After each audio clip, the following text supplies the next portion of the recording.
Good morning po mga kabibe. So, bali, dito po tayo ngayon sa Baguio. Yan, off duty muna tayo sa ating farm.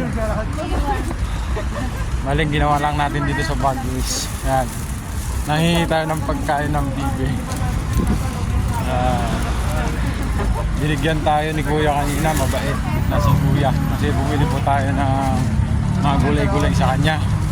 So, binigyan tayo ng pagkain ng bibe. Yan. Yan guys. Dito kami sa Burnham.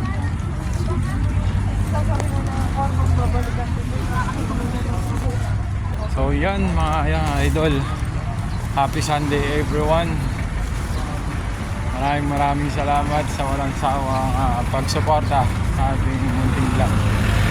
So yan, maraming salamat po. Please like, follow, and subscribe, share my YouTube channel. Maraming salamat mga idol.